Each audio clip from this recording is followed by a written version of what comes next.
Right, you guys, we got a hell of a show tonight, and I don't want to waste any more of your time before I bring up this fantastic comic for you.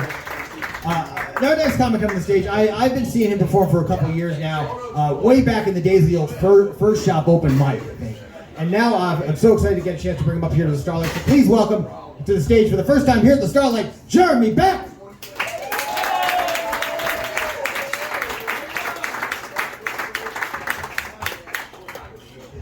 Keep it going for Hilton, everybody. Your host. Let's hear it for Starlite for doing this on their open mic. That was the last time I was here, was doing the open mic. So I've been doing this thing lately where I get into like nervous situations and I just like pass out. So I'm just gonna go ahead and lay down now.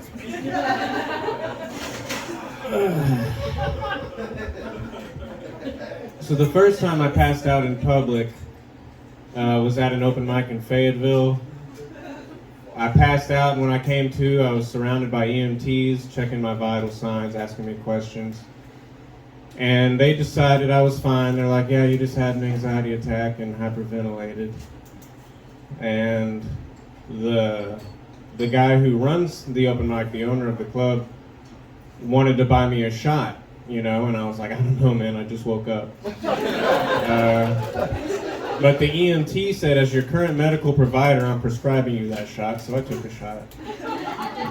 But the second time it happened, I was at work, and same situation I come to, and they're like, the EMTs are on their way, and these EMTs had these patches on with a black and white American flag with a single blue line. So I couldn't really trust them when they were asking me if I had done any drugs. And I'm going to be honest with you, right before I passed out, I did a really fat dab. But, I've always had health problems. I grew up, I was supposed to take human growth hormone. It was a shot I was supposed to give myself. So instead of giving it to myself, I would inject it into pillows or the couch. Yeah, my parents caught on when my twin size became a king. But when I go to the doctor to get tested for this stuff, I'm getting my blood drawn. I'm 11 years old. I'm getting my blood drawn. And y'all can probably see my veins if you're near the stage. The nurse said your veins are perfect for heroin to an 11-year-old. In front of my mom. But anyway, that's enough of the laying down bit. How we doing, everybody? We having fun? Yeah. So I've been doing comedy almost 10 years now, and I still feel like the first joke I ever wrote is the best joke I ever wrote. When I started doing comedy, I had what's known as a DUI. Yeah. So I had a breathalyzer in my car. And if you don't know what a breathalyzer is, it's a device you have to blow into in order to start your vehicle to prove that you don't have alcohol in your breath. So I started calling my truck Harvey Weinstein because I had to blow it just to get anywhere. So that was the first joke I ever wrote. The second joke I ever wrote is more of a bit. I did some research on dildos, a lot of research. Found out the oldest dildo they ever found was 13,000 years old. It was petrified, you could say hard as a rock. But 13,000 years old, that could only belong to one person, right? That's God's dildo. And if you need more proof of that, the Greeks, they had an 8-sided dildo. That's polytheism. Right?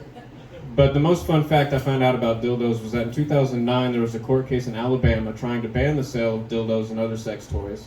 Even though a year earlier, in 2008, the same case in Texas went up to the Supreme Court, and the Supreme Court ruled that it violates an individual's constitutional right to privacy not to sell them a dildo. So, can you imagine that, being in the Supreme Court and they're talking about the Constitution and dildos in the same sentence? You see what I did there? I just said dildos like 9 times. It's a fun word. Yeah. So, how about pocket pussies? How we feel about that? Yeah. No double standards here, all right. I'm going to refer to them as fleshlights from now on, because that's the site I did my research on, not for these jokes. But they've got everything on the fleshlight site. They've got everything, right? They've got particular porn stars, pussy, ass, mouth. If you're the biggest fan, or let's get real, the littlest fan. I went with the Lisa Ann myself, a classic. But they have, you know, alien pussy. And vampire and zombie pussy. I feel like this is for the hentai fans. I'm not going to judge. I've seen a few videos. super into Pokemon, might be a furry. Don't know yet. But yeah, their best seller is the Stamina Training Unit. It's supposed to make you last longer in bed. The way you use it is that you edge yourself. And if you don't know what edging is where you get yourself to the point of ejaculation, then you just stop. So definitely haven't been using it right. Keeping it sexy, that's the theme tonight. So at the end of the show, I'm going to be like, what are we doing? And you're going to say, keeping it sexy. So let's try it real quick. What are we doing? Keeping it sexy. All right, cool. Keeping it sexy.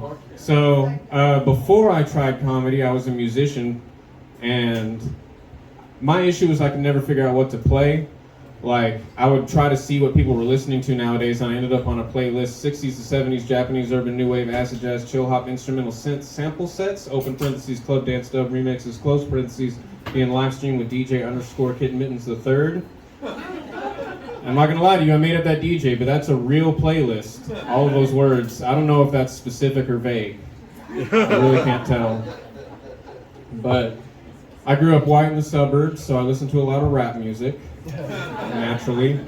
And I remember it was 2004's Freak a Leak by P.D. Pablo on the radio. I was like 12, dancing in the back seat, no idea what they're singing about. And the line comes on with my eyes rolled back and my toes curled, and my dad says, we're turning this shit off. Puts it on the classic rock station, because you know, that's good wholesome stuff. You've got Ozzy biting the heads off of bats. They say Marilyn Manson removed a rib to suck his own dick, but I didn't have to do that. Keeping it sexy, all right. I travel a lot for music, going to shows. I went to Denver to see Iron Maiden. This was before you could smoke here, so it was a special trip for us. We had a blunt rolled up, we go to the park, we're hiding behind a bush and under a tree because we don't know what the rules are, because there are still rules. We just don't know what they are, so we're not trying to get in trouble in a legal state. But we get to the show, we are high up in the nosebleeds. We can barely see a thing. But the lead singer comes on, Bruce Dickinson, he's like, yeah, Denver, we know what's going on, yeah? Is there anybody here who's not stoned? And everyone went, yeah! Because they were stoned. They didn't understand the question. It's like we came in on a jumbo jet, right? And we thought we were coming into some cloud cover, till we took a whiff. It was smoke! Holy smoke! It's a song by the band. But I took a trip to Dallas for a show. Went to see Anderson .Paak and the Free Nationals. It was a hell of a fucking show. But we took our friend Molly, which is a drug. And I could tell it was starting to hit my girl because she came out of the bathroom like this.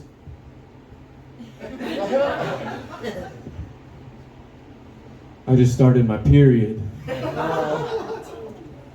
So she goes to the bathroom, the machine is out. We go to the little med table they have for people who do drugs at concerts, and we tell them the situation. They're like, girl, we got you. They disappear into a sea of people getting their drinks, going to the bathroom, doing their drugs before the main act. And then we see a single tampon above the crowd. And now it's disappeared, someone else has it. We didn't know we were at the Dallas Tampon Baton Relay, right? They crossed the finish line, are you the one? I'm the one. We enjoyed the rest of the show. But while we were in Dallas, we went to the Dallas Aquarium, and first thing, you don't even have to pay to see when you get in, birds. I don't know if you've ever been underwater. Not a lot of birds. But you get into the aquarium, there's 3 bars in the aquarium, you get to the bar, you get your drink, you turn around, there's a tree in the middle of the bar, and there's a sloth in the tree. Because again, we're at the fucking aquarium. And nothing says water like a sloth. Can sloths even swim? I don't think so. And the sloth is like,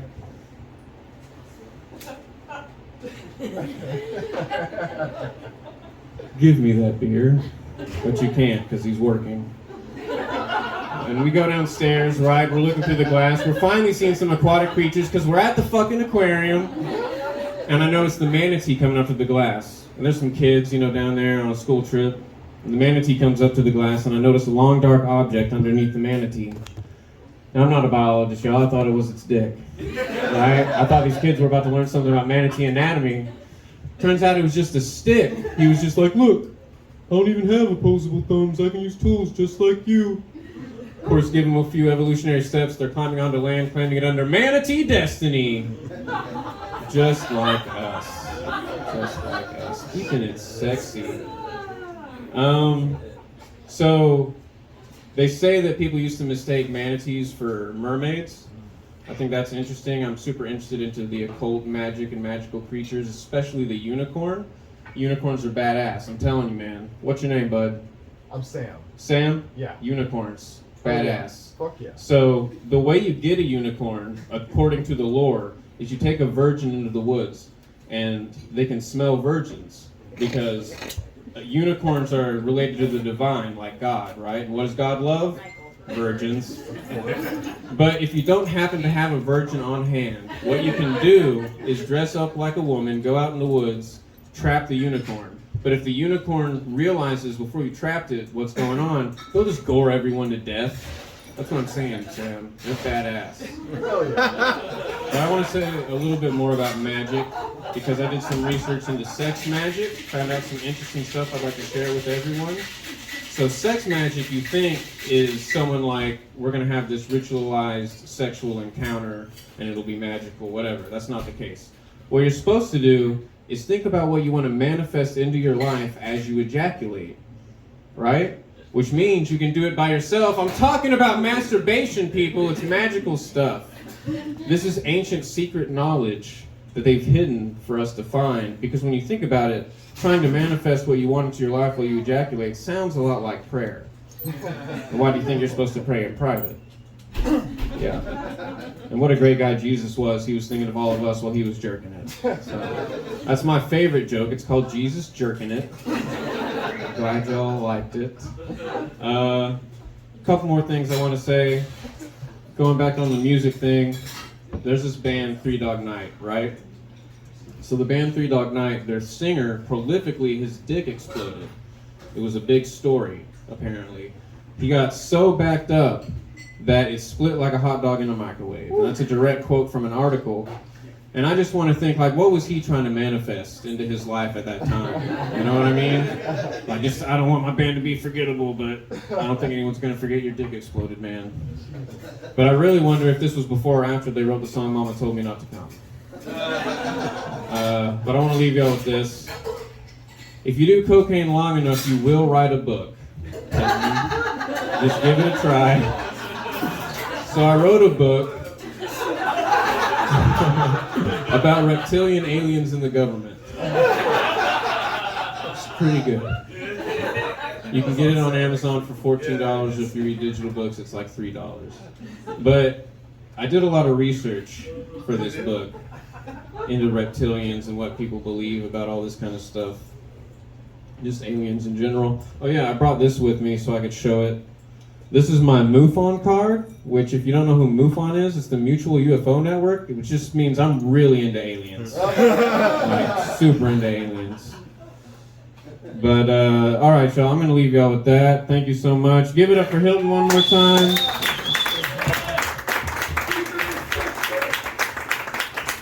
Hey, and what are we doing? Keep it safe. Yeah, there you go. Unicorn. One more time for Jeremy Beck. Let him hear it. Keeping it sexy. Next performer coming to the stage also